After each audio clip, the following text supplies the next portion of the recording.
Welcome to CSIS Online.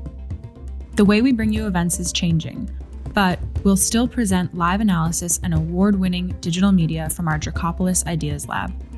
All on your time, live or on demand.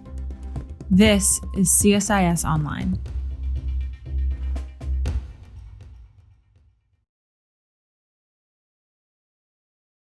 My name is Heather Conley, and I direct our Europe, Russia, and Eurasia research here at the Institute. We are delighted that you are able to join us. We have a fantastic conversation for you today. But first, let me welcome our wonderful partner, the Embassy of Liechtenstein in Washington, and Ambassador Kurt Jaeger. CSIS and the Embassy have partnered for many years to bring interesting conversations, both privately and publicly, on issues of great importance that sometimes don't always get covered the way they should. And so we're delighted today to offer a really important conversation about a new initiative that tries to stem the financing of trafficking and modern slavery. But before we begin, and before Ambassador Jaeger introduces our first speaker, let me turn this over to you, Ambassador Jaeger, for a few welcoming remarks, and then we'll get started in this important conversation. Over to you, Ambassador Jaeger. Well, thanks, Heather, and thanks to CSIS for working with us, as you said, especially to organize this discussion, a very, I think, incredibly important topic, you'll see.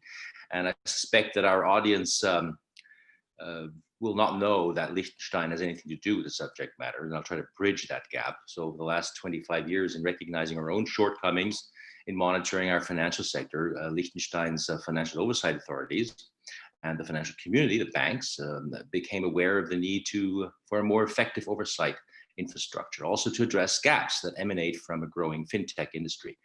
And Liechtenstein has therefore taken on numerous reforms in its own oversight tools to combat financial crimes. In doing so, our stakeholders have joined multilateral initiatives as well, pertaining to best practices and global efforts to prevent and report and prosecute financial crimes. And I think it's fair to say that today we have developed a certain expertise in the field. And we'd like to share that with the world. In many areas such as money laundering and terrorist financing and drug trafficking are already being addressed probably quite appropriately, in which certain patterns of financial transactions can be flagged or suspicious activities can be investigated through information sharing. But however, over time, it became apparent that adequate tools are also needed to detect the financial patterns related to human trafficking and modern slavery. For instance, regarding transactions in the fields such as transportation and housing, but also business and investor community. And how related supply chains can play an important role in deterring such crimes. And in order to build upon this growing awareness of a need to boost oversight, advance a more systematic pathway to exchange best practices and to build a cohesive infrastructure to effectively address the issue, an initiative was born 3 years ago in 2017. And that's when stakeholders from Liechtenstein and the United Nations University, including Mr. James Cocaine, who's among us today, one of our speakers, brought together a wide-ranging and diverse group of people from public and private sectors to meet at Grace Farms in Connecticut to exchange ideas and develop potential solutions on the subject matter. The result was a publication of a document called 25 Keys to Unlock Financial Crime, Chains of Human Trafficking and Modern Slavery. And that document recommends the formation of a multi-stakeholder financial sector commission to find ways to strengthen sectoral knowledge, to improve regulation, encourage leadership, and to promote information partnerships to fight this problem of modern slavery and human trafficking. And the endeavor has led to a so-called fast blueprint on finance against modern slavery, which we'll be discussing today. I'm therefore very happy that Mr. Cocaine is with us today to inform the audience about the blueprint, joined by a very distinguished group of experts, Mrs. Lur and Mr. Lorber, and as we look into how this can be applied to the real world. Just a few words about Mr. Cocaine. He leads the Secretariat for the Liechtenstein Initiative for Finance Against Slavery and Trafficking, and was a member of the Financial Sector Commission that does important work. He also works as a senior fellow at the UN Center for Policy Research and as a professor at University of Nottingham. Before he joined the United Nations University, he was a co-director of the Center on Global Counterterrorism Cooperation and he was also principal legal officer in the transnational crime and extradition units in the Australian Attorney General's Department, and a senior fellow at the International Peace Institute. So with this, I pass the floor on back to you, Heather. Thank you very much. Thank you, Ambassador Yeager. James, we are delighted to have you here, and you go above and beyond the call of duty because you are phoning in from Australia. So it's late, and we're so grateful that you are with us. Please help us understand the FAST initiative. Well, Heather, thank you so much, and Ambassador Yeager, thank you for that lovely introduction. It's my pleasure and my honor, really, to be with you all today. And just for those of you who are tuning in, maybe a bit foggy on a Monday morning, still digesting your caffeine, no, this is not the Comedy Channel. Yes, my name really is Mr. Cocaine, and I'm here to talk to you about trafficking. But the trafficking we're going to focus on is not drug trafficking. It's more focused on human trafficking and modern slavery. And you might wonder, why is this an initiative that is relevant to what you're thinking about today? Well, to give context and come to immediately to the practical, if we could come to the next slide, it would, if we have the slides, we should, if we could come to the next slide. A few months ago, many of you will know that the Departments of State, Treasury, Commerce, and Homeland Security issued a document. You see its full title there on the top of the screen, that it relates to supply chain risks arising from allegations of labor and human rights abuses in Xinjiang.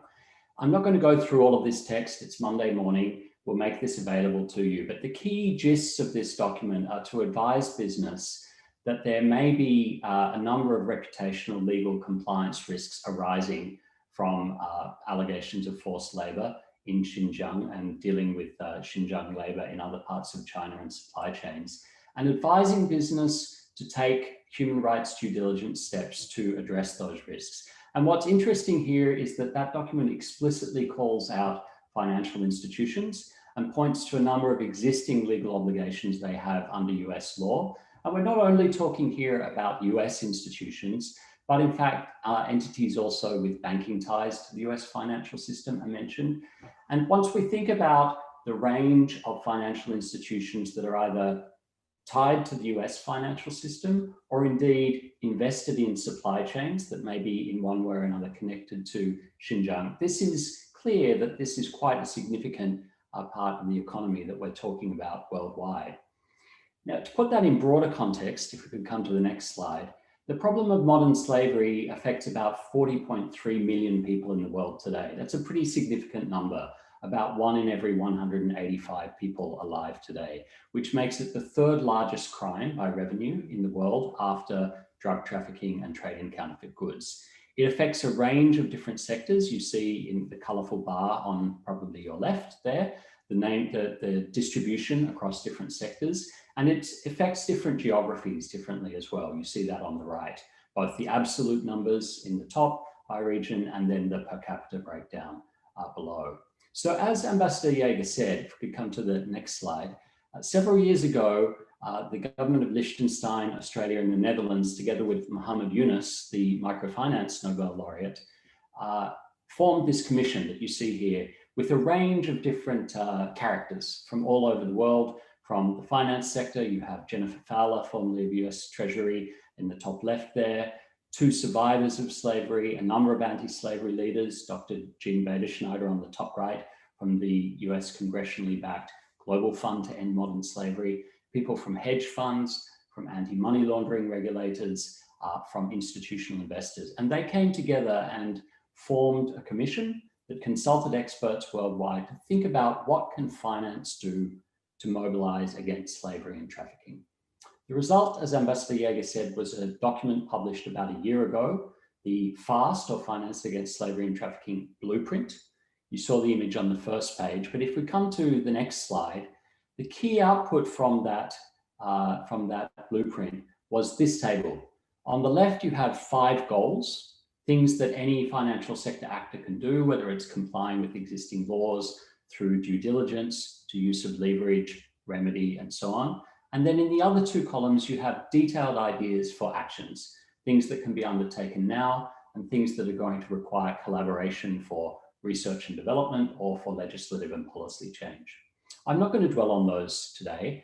You can find them on the website of the initiative at fastinitiative.org. And if we come to the next slide, you'll see that what's also interesting about the Commission is that they developed a toolkit for implementing these ideas. So there's a risk mapping tool that you can use to begin to understand where your portfolio may have exposure to modern slavery risks, or indeed where your supply chain may have exposure to salient modern slavery risks. There's a tool for anti-money laundering investigations. There's a leverage typology, and we may say a little bit more about this later. What we mean by leverage here is influence within business relationships. So it includes financial leverage in the traditional context, but this term is drawn from the broader UN guiding principles on business and human rights and the relevant OECD guidance, which align with those guiding principles. And indeed, the FAST blueprint aligns with that language. Now, you probably didn't see it, but in the US government business advisory that we started with, it explicitly called out those frameworks as the source of good practice, best practice, in fact, for understanding if, as a business, you have exposure to a risk like this, what are the expectations of what you are supposed to do to identify and manage that risk, and when, for example, you should withdraw from the business relationship, when you should divest. Final screen, if we may just come to that slide, there's an online training course available, free to all. You can take a look at that QR code later and visit that. It's free to all. It's only been up a few months, but over 4,000 people from 130 countries have taken it. We hope these will be useful tools for everybody, but we're looking forward very much to the discussion today to think in some detail about how do we use this framework and these tools, and indeed this idea of the leverage of the financial sector to change broader business practice when we're confronted with allegations of very large-scale forced labor and trafficking violations, such as we're now hearing in relation to Xinjiang. So pleasure to be with you all, and a special thanks to Heather for hosting us, and to Amy and Eric, who you're about to hear from now, for their expertise and time. Thank you. James, thank you so much. That was a great overview. And we are delighted to have two great colleagues of mine, just join this conversation to help us understand from the practitioner's standpoint how this initiative works. Let me begin by welcoming Amy Lair, who's the director of the CSIS Human Rights Initiative. Before joining CSIS, Amy served as a legal advisor to the UN Special Representative on Business and Human Rights. So this is a key issue for Amy. So Amy, let me turn to you for your brief reflections. How does civil society, how does the human rights community view the blueprint, the toolkit? Are they excited about it? Is it not enough? Help us understand how the practitioners are viewing this, and particularly in light of the devastating impact of human rights abuses in Xinjiang.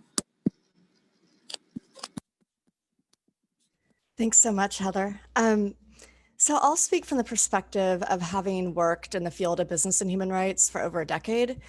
I worked for the UN, but then I also worked in a legal practice advising companies. So I have, and now of course I'm at CSIS, so I bring sort of a range of perspectives to the question. And I guess I would just start by saying, I think this was really important. This work is important because historically, it's been really hard to figure out how to engage the financial sector on human rights for a variety of reasons. I think one of those reasons is that that sector is very diverse, and you can see that in the FAST framework. And some of those entities have so many business relationships. If you think about a bank giving loans, how do you start to get your mind around the kinds of risks that could be triggering? So historically, we really saw engagement on project finance. And then we saw certain faith-based and responsible institutional investors taking action with basically their portfolio companies. And that was almost the extent of it. And so what the FAST framework really does is start to identify a much broader range of actions that the sector can take that are, in some cases, really using big data more effectively, or trying to come up with collective approaches to these problems that helps manage the scale of the number of relationships involved. And obviously that scale is what makes this sector so powerful. If you can manage to deploy all those business relationships to start focusing on human rights problems, including obviously forced labor. So I also appreciate the fact that the framework is based on the UN Guiding Principles on Business and Human Rights. I think those principles are not always so well known in the US as they are in Europe. In Europe, we expect there to be a mandatory human rights due diligence requirement for companies in the next 2 years or so based on that framework. It's been uptaken in the OECD guidelines for multinational enterprises and lots of other standards I could reference, but it's really helpful. The UN Guiding Principles in a way are very simple. They tell companies that they should understand how they might impact human rights and take steps to either prevent or mitigate those impacts in a management system framework. And so, but they're broad, they apply to all sectors. And so having this, what we've found is that they have to be taken and put into context for a particular sector to make them really meaningful. And that's what FAST does in a really detailed and comprehensive way. I was just looking over it again over the weekend and really was struck by just how many ideas are in there that I hadn't thought of, which is fantastic. Obviously now it's about taking that to scale. I also thought there was one really unique aspect of it that I kind of want to think about what it could mean for other sectors, which is that the UN Guiding Principles are really about identifying risk and addressing it. They don't necessarily focus explicitly on diminishing vulnerability in the first place. And so one of the pillars of FAST is really about changing the background conditions that lead to the vulnerability that leads people into forced labor in the first place. So this idea of the sector being able to provide credit to people who normally can't get it, decent credit at decent rates, because that would actually address a lot of the problems with recruitment fees. So I'll stop there. I'm happy to talk about Xinjiang and other scenarios in Q&A, but just wanted to give those broad strokes for now. Thank you. Amy, thank you so much. And I love the fact you highlighted that there's a positive, proactive part of this agenda, which is providing people means to have an alternative to entering either slavery or forced slavery. So thank you so much. Let me turn to the other side of the practitioner coin here, and that's the financial sector itself and how they view the FAST initiative. We're absolutely delighted to welcome Eric Lorber here with us. Eric is Vice President of the Financial Integrity Network. Prior to his work, he served as Senior Advisor to the Undersecretary for Terrorism and Financial Intelligence at the Treasury Department. Eric has spent a lot of time advising and consulting the financial sector on anti-money laundering and countering terrorism financing. So Eric, I would love to turn to you for your perspective, putting perhaps your consulting and your financial sector hat, but also your former government hat. How does the FAST initiative, how does it viewed from the financial sector? Is it seen as yet another burden, another regulatory burden? Amy mentioned how powerful this sector is. Are they seeing this as a partnership? Is there stakeholder pressure to do this? I'd welcome your thoughts. And then if you want to put your government hat on, James gave us this fantastic government statement that just came out in July from the US government. If you were at the Treasury Department, I'd love your take on that as well.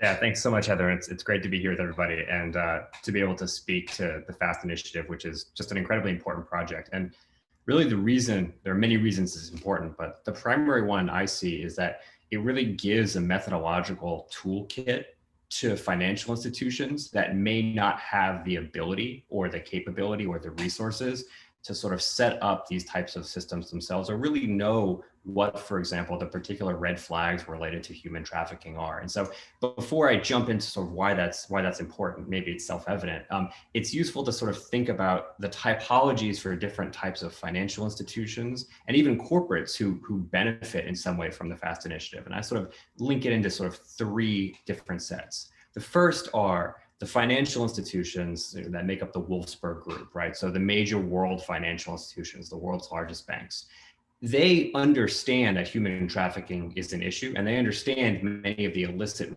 risks that come out of it, right? Some are similar to the traditional anti-money laundering concerns that they have. Nevertheless, the FAST initiative lays out a number of ways that they can actually communicate what these risks are better within themselves internally, but then also with other financial institutions to try to root out illicit activity. I think that's an incredibly important point that the FAST initiative makes. The second sort of group or typology that I think is really important relates to those financial institutions be they banks in developing countries that may be less well regulated or may not have the systems or policies and procedures in place, or other types of financial institutions, be they fintech firms, money remitters, across the board. They have in some ways more to gain from the FAST initiative, from the actual methodological toolkit that it provides. Because in many situations, and this is what I deal with on my day-to-day basis as a counselor to clients, they'll come to us and they'll say, I know there's an issue here. I know there are red flags, but tell me how to comply. Tell me what I need to look for. And in that way, the prescriptions in the FAST initiative can be really, really helpful. And then the third sort of type that I do want to discuss very briefly, is a little bit outside the scope, are the corporates. And this is a more general comment, but I do think that over the last few years, particularly related to supply chain risk, the corporates I've been advising have become much more cognizant of what these risks look like. And that's in large part actually because of sanctions risk, as opposed to human trafficking specifically. But as James, you mentioned, the Xinjiang advisory is incredibly important. There are also there's another advisory that came out in July, I think 2018, for North Korea, DPRK advisory, that made clear that corporates face significant sanctions risk. And then there was a really interesting enforcement action that the Treasury Department released against a US firm that was importing North Korean origin products, fake eyelashes actually, called ELF Cosmetics, that was the case. And that really kind of raised the awareness of the supply chain risks. And now that's been sort of transposed into the human trafficking realm too. So I think there's been just this increased focus both in the financial sector and in the corporate sector about some of the human trafficking implications related to what we're talking about. And I think the FAST initiative is not only done a great job raising that awareness, but it's also done a really good job providing for the methodological tools. A 1 second comment, putting on my US Treasury hat. I know this has been a major initiative of Treasury over the last few years. You've had FinCEN, the US Bank Secrecy Act regulatory authority, issuing extensive guidance and red flags on this. I know this was a personal important project for a number of senior Treasury Department officials. And in fact, there is a website that Treasury now hosts related to human trafficking that went up in January of 2020. I think that may be the first dedicated website I've ever seen by the Treasury Department focused on illicit finance issues like this. So it really has been a focus, and I think that it's been great that the FAST initiative has really pushed us along. So with that, I'll stop. Eric, thank you so much. And thanks to you all. Great overview. I'm going to pose a few questions, but I really want to encourage our audience to tap onto that question and answer function on Zoom, and please send us your questions. I'd love to feed them to this wonderful panel. So I have a few questions, and let me start. I'd like all three of your reflections on this, but James, let me start with you. You highlighted it in your opening framing remarks, so did Eric, this technology, fintech. So my own understanding, as limited as it may be, on sort of the incredible technology and the transparency that some of this great financial technology brings, there's also a downside of it with cryptocurrencies and things like that, which masks all of this type of behavior. How are you dealing with technology, financial technology, and sort of keeping pace with it, perhaps using that technology to shut this behavior down? Yeah, well, technology is going to be a key part of the solution here, and frankly, it's going to be a key part of the financial sector's future. It's radically transforming the business models in the sector. I mean, I think we can understand this in a couple of ways. The first is that it provides transparency, and really modern slavery and human trafficking can, in a sense, be understood as a market failure, that we're not recognizing the social costs from allowing coercion in labor practices. So just as we haven't historically recognized the costs of the environmental footprint of our business models, we may not be recognizing the true cost of allowing coercive labor practices. And I don't just mean the cost to the victim, I mean the cost to everyone. So we have growing data, for example, from the UK government, that every case of human trafficking costs the UK government at least 330,000 British pounds, and they think they have about 13,000 cases every year. So that's quite big numbers just in the UK, and that's 13,000 out of 40 million. So when you start extrapolating that, you see the economic costs here are big. So we need to factor those costs back in. Technology is a key way to understand what's going on in the supply chain. So some of those new technologies, blockchain and so on, are going to become very important in understanding the provenance of goods and the labor practices that we used deep in the, in the supply chain, in the mining practices for the rare earth metals that went into your smartphone, for example. That's one aspect. The other aspect, and I'll be much shorter on this, is exactly what Amy pointed to, the financial inclusion piece. So traditionally, people who couldn't get access to credit were more likely to undertake risky labor market practices and to take on debt and end up in debt bondage, the #1 form of human trafficking worldwide. They couldn't get credit because they were seen from a finance sector perspective a bad risk. They didn't have a good risk to reward ratio, primarily because they lacked collateral. They don't have capital, they're very poor. But fintech now allows us to assess their creditworthiness in completely different ways. We don't need to see collateral like title to land or property. We can see it from the way they store their phone records, their contacts. Simply the way people keep track of their own contacts is known to correlate to their creditworthiness. And that's just one example. There are all different ways that the financial sector is now enlarging the addressed market and bringing these people into the safe banking system, reducing the supply of those people to traffickers in the first place. Thanks so much, James. Amy, on sort of the technology or the transparency, if you will, you have done extraordinary work, and I'm going to dig a little deeper into the resettlement camps in Xinjiang. You've done incredible technology using commercial satellite imagery at CSIS to identify where these camps are, raising this awareness. And I'm, in some ways, goal number 2 of the blueprint is, about knowing and showing risks, highlighting the activities, connecting them back to, again, the powerful financial sector that could perhaps do something about it. Help us understand how transparency, technology, and that knowing and showing those risks, how does the community help the business sector understand what's happening? It's a good question, Heather, and I think we're only partway along that journey, and my comments may be a little beyond just the financial sector, but we've actually been looking specifically at blockchain, what it can and cannot do from my program's perspective on human rights and human trafficking particularly. And blockchain or distributed ledger, right? There's different forms of this, and you can have it more public, more accessible, or less transparent, is really helpful for understanding the entities in the supply chain, for example. Not necessarily quite as helpful in my view for understanding the social conditions that apply in those companies. So there's a certain amount of work that just, I think, has to be done on the ground.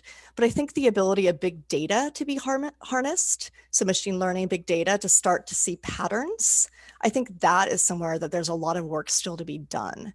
So there are limited examples of that, particularly with seafood or going to satellite imagery. There's an example of a company or a nonprofit actually using satellite imagery to see if there are boats that move all the time, because that suggests that people aren't sleeping, and that's an indicator of forced labor.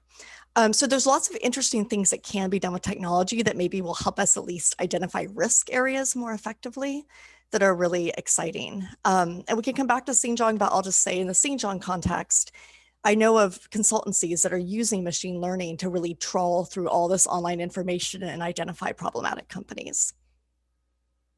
Extremely powerful. Thank you, Amy. Eric, let me turn to you before I start pulling in some questions from our audience. I guess I'm putting my former government hat on as well as the State Department. I've always found the government is inherently behind all this incredible technology. We're trying to catch up, keep up. We're reacting to these advances. And it feels to me from your comments that, in some ways prioritizing this from a leadership perspective, it took punishment, which is sanctions, and firms getting caught and hand slapped and embarrassed to catch up. But now that there's sort of this groundswell of view that they've got to take this seriously, it crosses multiple thresholds. Is there a point, though, where government can get ahead of this rather than constantly reacting to the technology and the advancement that the criminal element of this keeps developing. Is there a way for government to get ahead of this using technology or using the power of the US financial system to change that behavior? Thanks, Heather. Yeah, it's a great question, and it actually ties into Amy's last comment about companies in the Xinjiang situation trying to figure out what their exposure is, because you've seen with the XPCC designation, the sanctions against the massive paramilitary organization operating in the country, a real push by those with U.S. businesses or with U.S. exposure to try to root out any type of potential sanctions vulnerability or sanctions liability that they do have. And I think that's been a huge part of this push. To your point, I do think that with specific and targeted regulatory and enforcement action, the US government has been able to kind of at least identify for a large portion of the financial sector some of the risks that they face and some of the risks that that frankly they need to address. And I think, for example, without the Xinjiang advisory, without the XPCC designation, you wouldn't have nearly as much of a focus on it as you do now, with people actually trying to root out what the sort of the proceeds or the origins of products are that may be they may be coming from forced labor or from human trafficking. In terms of what the government can do to sort of get out in front, I mean, in my mind, the most effective way the government can operate here is with information sharing. And I think the way, the government has access to information that is, sometimes it's more extensive than what you can even see in the private sector, as those of us who worked in government know. The trick is figuring out how to sort of bottle that in such a way that it can be provided in a very timely fashion to the private sector, so that they can understand what the risks are and they can take action accordingly. So you don't actually have to go through sort of a full-on enforcement action or other type of sort of more punitive measure. That's really hard to do, candidly, because you've got issues of potential investigations, you've got intelligence restraints, all sorts of concerns. But I do think that trying to set up and actively running private sector and government collaborative exercises where there's efforts to provide specific information about risks and typologies related to human trafficking is an incredibly important way to sort of help the government get ahead, help the private sector get ahead, so that you're not simply responding with sanctions or other types of more punitive measures. Eric, as you were speaking, what was running through my mind is what we do very much in the security space is we do tabletop exercises. We bring stakeholders together, we exercise our knowledge, and maybe that's an idea to use that toolkit, bringing multi-stakeholders together and exercising how this would work. Yeah, and just following up on that, there are mechanisms that do exist in the US government specifically to do this. There's something called the FinCEN exchange, where basically FinCEN, like I said, the Bank Secrecy Act regulator here in the US, will bring together a small group of private sector entities where they've identified a specific threat, drug trafficking in a particular region, to basically educate them and work with them and try to sort of figure out how to stem it. I think more of that can be done, and I think that can be done in the human trafficking context. Yes, it sounds like exciting. Oh yeah, James, please go ahead. Can I just jump in on this? Please. I just want to point out that actually, as Eric was saying, Treasury has really been doing their darndest to stay on top of this and stay at the front of the curve. And in fact, just in the last week or so, a couple of important new documents have come out, not only from Treasury, but with some other government departments and an interagency involved on exactly this topic. What are the latest typologies? There's a mention of crypto. There's discussion of some of these specific risks, and that's in the public domain. It's pretty easy to find if you Google it. So there is a considerable focus from Treasury and from other government departments and an effort to meet the challenge that is here. And I think that that's to be applauded, frankly. Fantastic. All right, well, let me jump into the great questions from our audience. Let me pull the first one up. First one actually is to James, to you, and maybe you can answer it quickly or we can do it offline. There's a question about the source of the data that you showed us in your slides. You noted that human trafficking is the third largest crime by revenue after drug drug trafficking. Our questioner has seen a lot of different data and research, most recently published by the State Department's Office of Trafficking in Persons, that seems to indicate that human trafficking makes more revenue than drug trafficking. Just hoping that you could clarify that. If you can, that would be fantastic. Sure. Well, the source of that information is the International Labour Organization, which is the UN body that really has the lead on the analysis, the empirics in this area. And the point about the fact that people can be resold is a very good one. Drugs are used once and that's it, whereas unfortunately people can be used multiple times and resold. The measurement of the revenue per year is cutting the numbers a different way. So it's looking at total sales basically for the year, even if somebody has been resold multiple times within that year. And that puts this sector at about the third largest illicit sector in the world. Fantastic. Thank you so much. Let me go to our second question. Could you give an example of how a financial institution prevented or stopped slavery? Amy, maybe I'll start with you, and then Eric and James, you can jump in. Can you think of an example?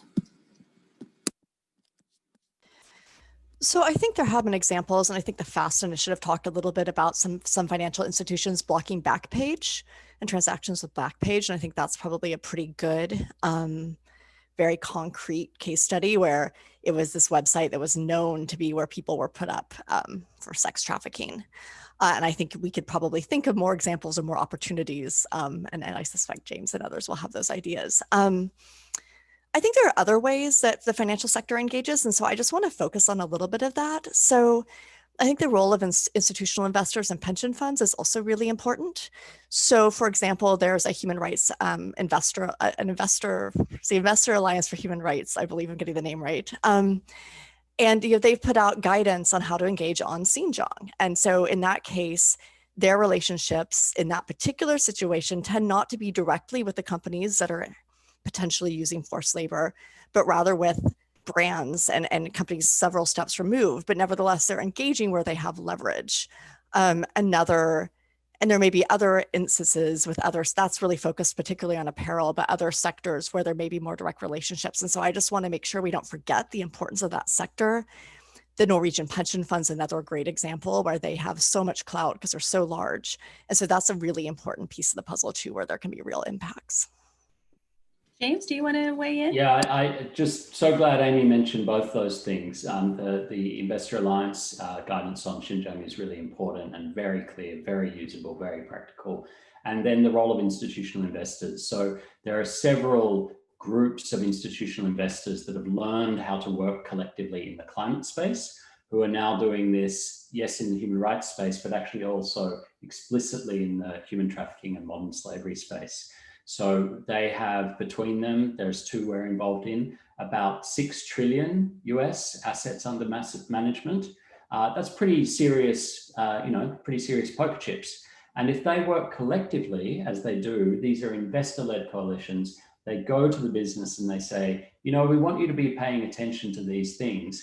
That immediately signals to management in the business, this is potentially a material risk for me and my business. If institutional investors who have serious equity positions or investments of some kind in my business are raising this issue with me, if they are unhappy and they divest, as some have historically on modern slavery and human trafficking concerns, that actually materially affects my share price potentially.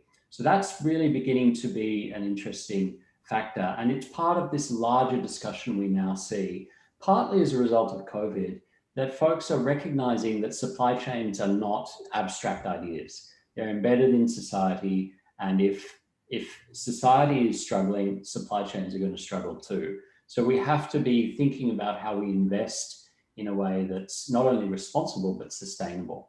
And modern slavery is, for many investors, a window into this larger discussion and the pointy tip of the compliance spear in a way. This is where they're first thinking about these issues and where they're really seeing compliance pressures grow. In Australia, for example, we've just had our largest corporate fine in history. And it arose out of allegations about misuse of one of our biggest banks' payment systems to pay for online sexual exploitation of children in another country. And so that was almost a $1 billion US fine, largest in history, tied back to modern slavery. The CEO of that bank was gone right after the scandal happened. The chair of the board was gone early. These are really powerful impacts and really forcing companies to think about these problems in a much more acute and focused way. Eric, I know you want to jump in here with lots of examples. My only sort of question on top is, it's sort of a chicken and egg thing. Are the institutions themselves coming this from fear of punishment, or is there now a groundswell from these institutional investors, these pension funds, $6 trillion, you will start moving in that direction? Who's coming first right now in your view? Yeah, it's a great question, Heather. And I think I can illustrate it with an example that I was going to raise. It's in a little bit of a different context. I think the answer is it's actually not because of a fear of punishment. So a number of clients I've worked with over the years are U.S. state pension funds, where they were invested into companies that were doing business in places like Sudan. And the state pension funds essentially have provisions saying, we will not invest into your company if you are doing business in Sudan, even though the company that was doing business there wasn't exposed to US sanctions. There was no sort of real punishment risk. It was simply an issue of the pension fund didn't want to be investing funds into a company that it thought was acting in a way that contravened important human rights. And so I would represent those pension funds, and what you would see, I saw multiple situations where the company that was doing business in Sudan, at essentially the threat, but at the request of the pension, would stop their activities. They would pull back. And so I do think there are specific examples where this type of activity and this type of sort of pressure can have a real impact. It was in a little bit of a different situation. It wasn't human trafficking specifically. It was human rights abuses in South Sudan and in the Darfur area of Sudan prior to the split. But I think it can be very impactful. I think it's actually very encouraging that this is a groundswell, that there's a demand signal for a different approach. So for me, I think this is all very encouraging. Let me just read our last two questions here, and then we will wrap up. This conversation's going by fast, in addition to being a fast initiative. Question: can you please elaborate on the idea of social cost to human trafficking? And if you can, on the UK's example of the 300,000 pounds, I think, James, that you had mentioned, is it the cost of investigation, law enforcement? What's the cost of that? So a little explanation would be helpful. And then our last question, we always like when people play devil's advocate. So despite all these, the fantastic frameworks and tools that you're using to combat this, does the panel believe that individuals in financial institutions and governments will do the right thing to take those concrete steps in the right direction? Unfortunately, conflict creates a marketplace for suffering and profit. So the challenge is huge, and we understand that. So with those two questions, let me go in reverse order, and we'll have James give the final word. Eric, let me start with you, and you can reflect on any of those two questions. I'll move to Amy, and then over to James. Great, thanks, Heather. I will take the second question, which is perhaps the more controversial of the two questions, but a very good one. My experience working with financial institutions, and in particular with compliance officers in financial institutions, is the absolute vast majority of time they are trying to do the right thing. It's a question of, I want to do the right thing. How do I exactly know what my obligations are, what I need to do, and how do I spot any activity that may be outside of what the right thing is? It's much more sort of a challenge of figuring out what's illicit activity and figuring out how to stop it, as opposed to simply turning the other way or saying, oh, well, there's profit to be made here, so I'm just going to go ahead and ignore it. There's always a caveat. There can be bad apples. There are insiders in certain situations. I grant that to you. But again, the vast majority of compliance officers I work with at banks, at fintech firms, at corporates, they're really in it to try to make the system safe. It's just a question of giving them the ability and the information and the resources to do so. Thanks, Eric. Amy? So I generally agree with what Eric said. I do think it depends on where you draw lines of like what truly bad acts are. So yeah, I think if a financial institution realizes they're somehow supporting human trafficking, that would be a red flag for them. And the issue is more that they don't know. I think there are other situations in conflict or in weak states where there may be profits to be made and it's not so clearly beyond the pale, where you might see a more complex set of incentives and behavior. And that's somewhere we all have work to do. But I think when it comes to human trafficking, if you just think about what is the purpose of a business, a lot of their purported value is from giving decent jobs to people. And so if we think about forced labor in a business context, it completely undermines the basic value proposition that business provides to society. And so I think many people in business, not just the financial sector, feel really passionately about all forms of human trafficking. Amy, thank you. And James, we'll give you the last word and the last voice on those questions. Well, thanks. It's been a terrific conversation. And I think these questions really get to the heart of the matter. If we think about how a company is valued by the financial sector, it depends on our predictions of its future income and its future costs. And that basic approach encourages companies and financial sector companies in particular to look at profit opportunities where costs are low and income is high. And what that does is encourage companies not to ask that question about, well, why are the labor costs here so low? Why is the supply chain able to deliver a t-shirt that cost me $1 or £3 or £4 on the British high street? When the financial sector companies will do the right thing within the legislative framework that is set for them. And if the legislative framework is not asking them to ask those questions, not giving them incentives to, and in fact giving them unintentionally incentives not to ask those questions, then that's what the business practice will be.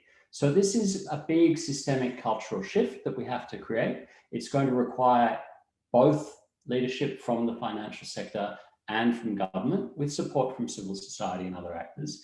But we can't expect the financial sectors to solve this on their own, that's for sure. Equally though, we're not going to be able to solve this problem without the financial sector, because this is ultimately an illicit business. It is about profit making. There was a question also about the social costs here, and the UK's example of £300,000, £328,000. For them, it's the direct costs that they put their finger on. So in particular, criminal justice costs, public health costs.